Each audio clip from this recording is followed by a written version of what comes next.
Welcome to this edition of the Hoosier Basketball Experience. I'm your host, Phil Eisenbarger. Thanks for joining us as we explore the people, places, and things that make Indiana the center of the basketball world. What is the Hoosier Basketball Experience? Well, it's the players, the coaches, the schools, the fans, the gyms, the radio, the TV, the communities, and so much more. It's the past, present, and future of the game. Come along with us as we interview legendary personalities that help us see deep inside the Hoosier basketball experience. Our guest today is a shining example of the Hoosier basketball experience. An Indiana All-Star from South Bend St. Joe, he won Big Ten titles all 4 years at IU. A starter on the last team to go undefeated in 1976, he has been inducted into the Indiana Basketball Hall of Fame and the Indiana University Athletic Hall of Fame. He was drafted by the Lakers and played for Golden State and the Indiana Pacers. He's the founder of the IBA, the Indiana Basketball Academy, where he has dedicated himself to teaching the game and sharing his faith. He is the nicest Coach Knight player I know. You know him as Tom Abernathy. I know him as Aber or Tommy. And you get to meet him when we come back.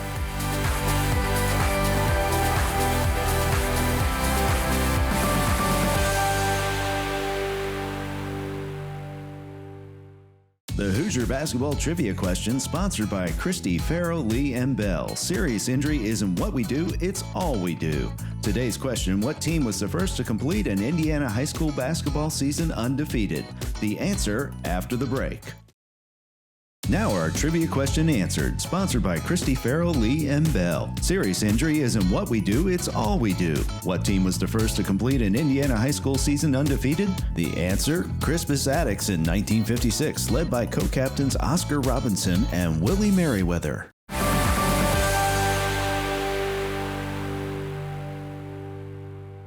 Aber, thanks for being here and welcome to the show. Glad to be here, Phil. Thanks for having me. Hey, I want to start out today with your experience with the Indiana Basketball Academy, which you started so long ago. I know it because I played there, I coached there, I've watched games there, we've had Coach Knight there. Tell the folks a little bit about how you got started with that and where it's gone from all those years ago to today. Do we have 30 minutes? Yeah. This could be the whole segment. So IBA, after playing in the NBA and playing overseas, had 7 years of professional basketball under my belt. I chose a career based on how I could make some money and really utilize the relationships that I had here in Indianapolis. Sure. And I got involved with commercial real estate and had a really great, fun career, enjoyable career, but as I had soon to find out, choosing a career based on financial rewards is really not the ideal way to go about things. And I learned that when I became a Christian through that process. And so God got my attention in that time frame. And through that transition, the attention that I got was getting to know Jesus and having a relationship with him.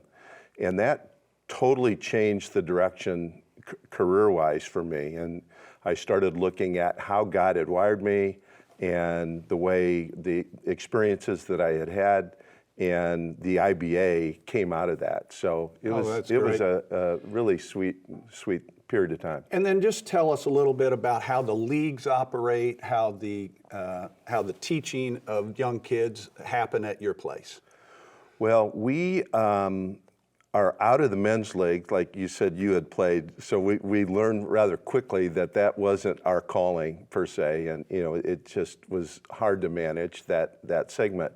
We really try to add value to kids' lives and families' lives, and so from day one we did a lot of training, a lot of fundamentals, and the place that we tried to create was a place that kids could come and feel welcomed, feel loved, and really it's an offshoot of my personality. I'm a pretty encouraging kind of guy, and when they come to the IBA, it's like, man, I feel important here. And we wanted them to have that feeling and learn basketball and get better at basketball as well. Just like Coach Knight made you feel wonderful every day in practice, right? He was so warm and so friendly and encouraging. That's exactly right. So let's go back to high school. South Bend St. Joe, you're an Indiana All-Star, but if you go back to your junior year, you had another Indiana teammate that played with you. Tell us a little bit about that relationship and how those years went at South Bend St. Joe. Yeah, Laz, you're talking about John Leskowski, super sub. So Laz, he set the city scoring record actually his senior year.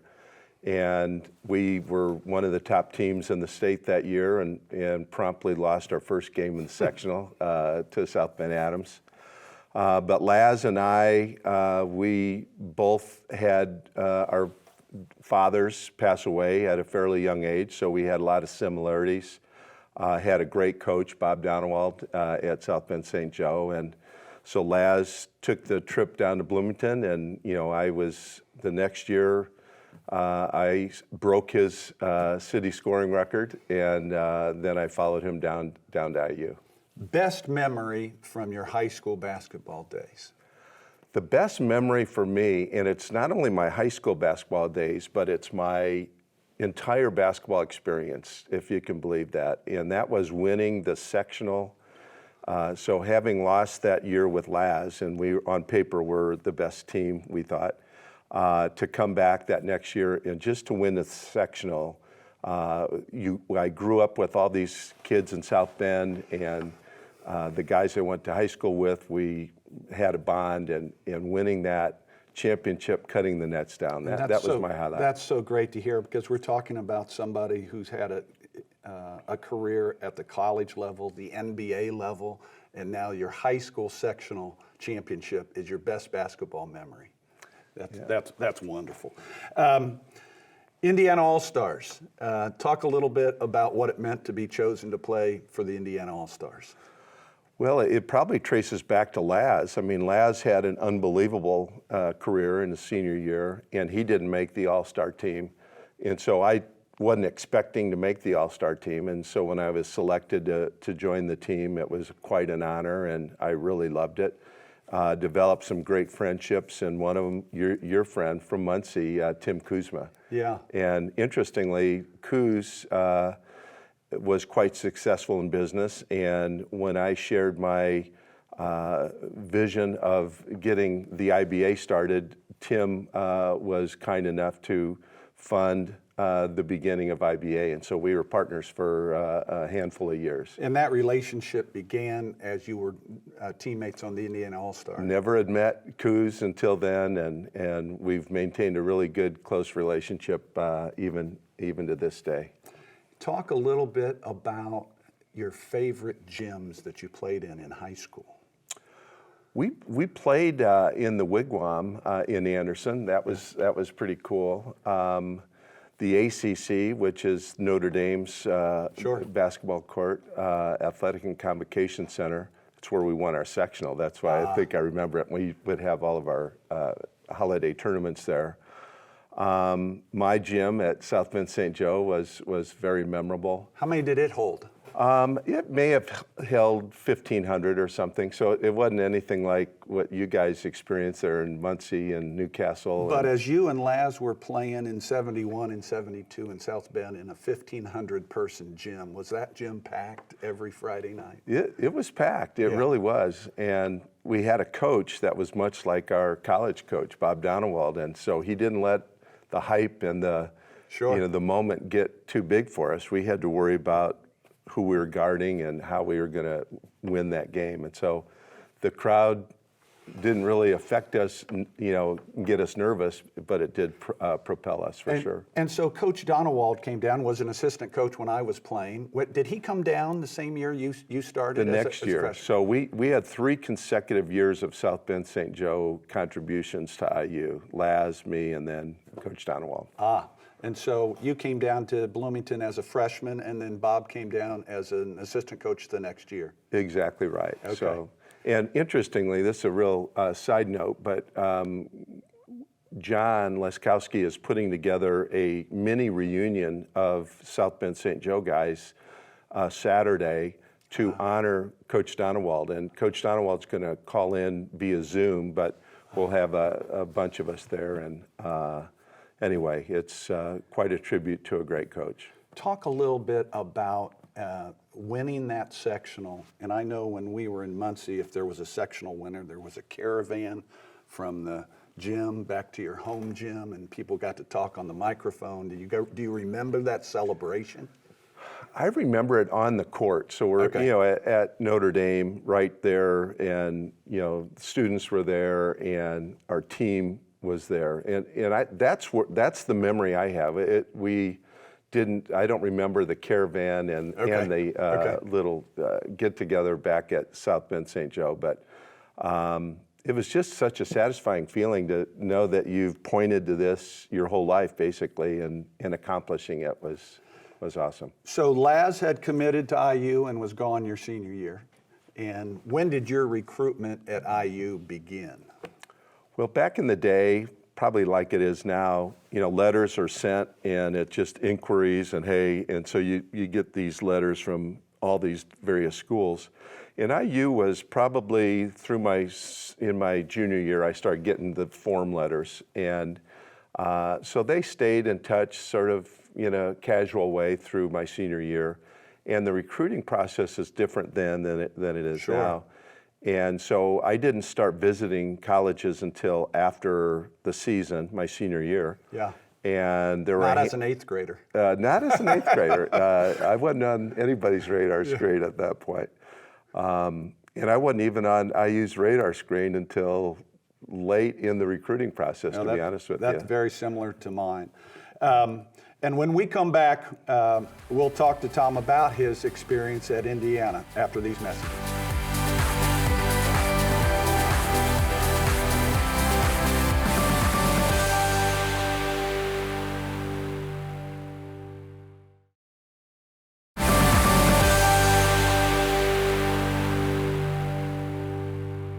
And we're back with Tom Abernathy. We're going to move on and talk about his time with the Indiana Hoosiers. An amazing four-year spread. In 73, you go to the Final Four. 74, you play in that special tournament we'll talk about. 75, the team goes undefeated. Scott May breaks his arm, and you lose a heartbreaker to Kentucky. And then that magical year in 1976, where you go undefeated. But going back to 73 and that Final Four team, talk a little bit about the players and that experience as a freshman getting to go to the Final Four. Yeah, we came in with our eyes wide open, like we're the first group that our year to play, on the regular team. First year of freshman eligibility. Thank you. You said it quite well. So we were ready to roll. Who were the freshmen that year?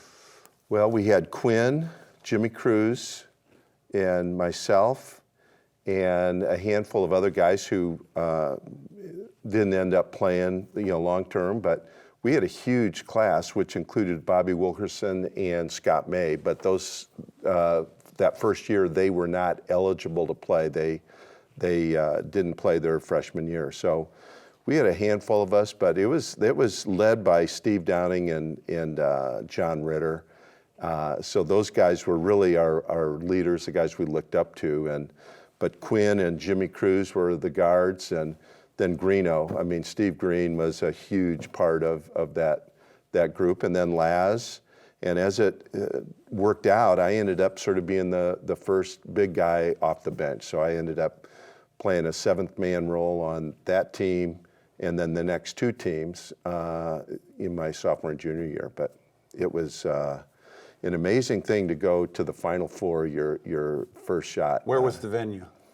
The venue was at, that was a tough question, so that's can that be edited out? But I believe that was in St. Louis. But okay. Got me. And if they don't call the fifth foul on Downing and put it on Walton like they should have, IU wins another national championship, correct? A lot of fans say that. I think that. I was watching. Yeah. It was it's you know how it goes. You Yeah. got to keep rolling. So people forget when you were playing and when I was playing, only 32 teams made the tournament. And then that next year in '74, I think only one team from the Big Ten could participate in the NCAA. So Indiana got the short end of that stick, and you all went to a different tournament. Tell the fans a little bit about that. Yeah, so we tied with Michigan, and so we had a play-in game, so to speak, and we went over to Illinois,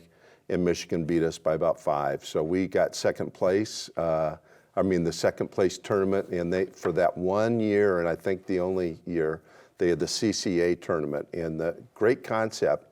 And that would take the runner-up teams from all these big conferences and really a lot of conferences and play a tournament.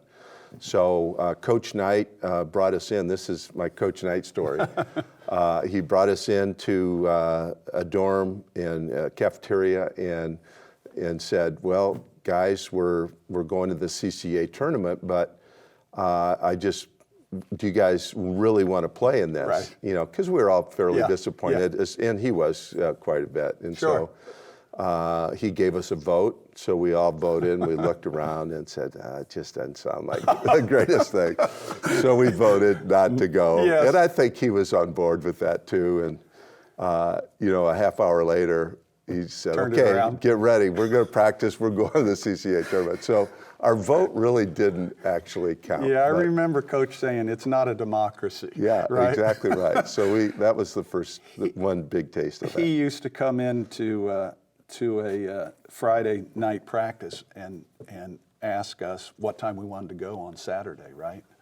And then he'd say, you guys talk about it. And then he'd say, now if it was me, Yeah. I'd probably practice about 9 in the morning and be Yeah. done by 11. So Yeah. that's how the vote went. He's pretty influential with his suggestions, isn't he?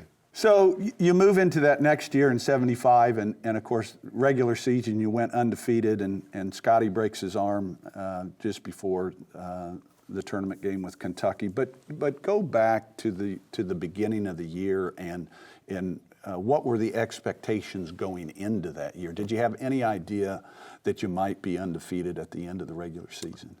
You know, I'm not sure undefeated was necessarily our focus. We finally, after about 2 years, us freshmen, and then Greeno, he had 1 year, but we started to understand what Coach wanted. And it really took It takes a while, doesn't it? It takes a while to get everybody on the same page understanding. And so that year, my junior year, we clicked, and we were playing really good team basketball. Sure. And as you know, defense was a huge component to what Coach Knight was trying to teach. So interestingly, as a seventh man, my minutes were probably equal or less than the 12th or 13th guy on our team, because we would be blowing teams out so much. I'd be in there doing a little bit. Before I knew it, we're up 30 points, and I'm on the bench. Next five are in. Yeah, it's like I got maybe 4 minutes. Right, right. But Been there, done that. and what was cool is I could have cared less if I played 1 minute or I played the whole game. And I think that's the beauty of what Coach Knight instilled in all of us. We're in this thing together, and you do your role and you help however you can. And that's how we're going to be successful. So that's a huge takeaway for me.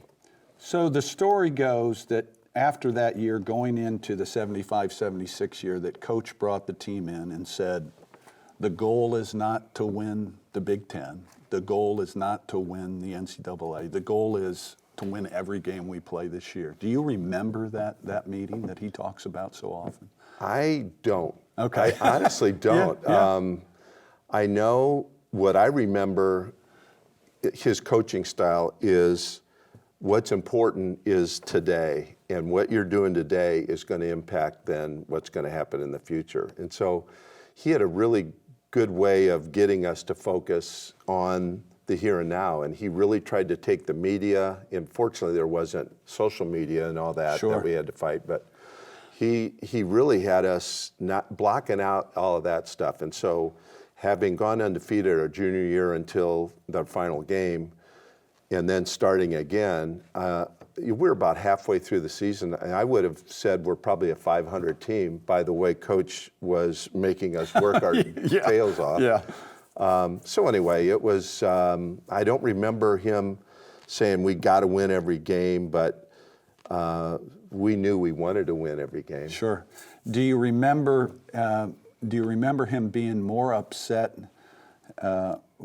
in games where you maybe you won but you didn't play well, as opposed to other times? Well, that's exactly my point on feeling like it was a 500 team. I mean, we had won every game, but it sure didn't feel like it because we worked so hard in practice. And but he was very focused and demanding, and attention to detail was incredible, and that's what made us who we were. And that's a great segue into talk a little bit about how lessons learned during your time in Bloomington, that you've been able to utilize those with the IBA, with raising your kids, with everything you've done since you've graduated.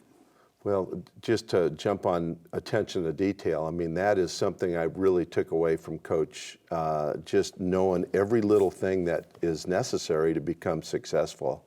The preparation, that goes hand in hand. Preparing is so important.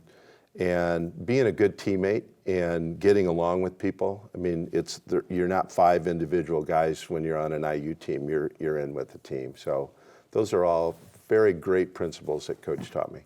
All right, let's set the stage before our last segment, and we'll fortunate we get to talk with you again in our next show. But you're undefeated in 1976. You've made it to the championship game. I just want you to talk 1 second about Bobby Wilkerson going down and what was going through your mind when that happened. This is in the championship game of the NCAA against Michigan.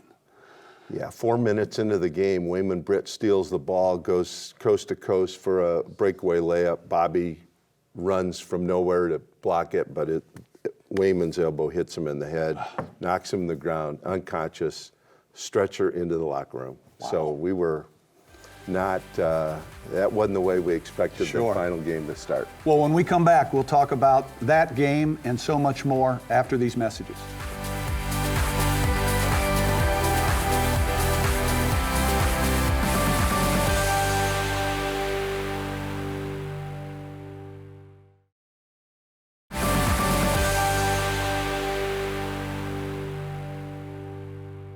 Tommy, thanks for joining us today. We're so fortunate you're going to come back next week for our next segment where we'll get to talk about that 76 team, the NBA, and so many other things. Thank you all for joining us on the Hoosier Basketball Experience. Please come back and see us again next week to see Tommy and the following weeks when we bring you all sorts of legendary personalities from the Hoosier Basketball Experience.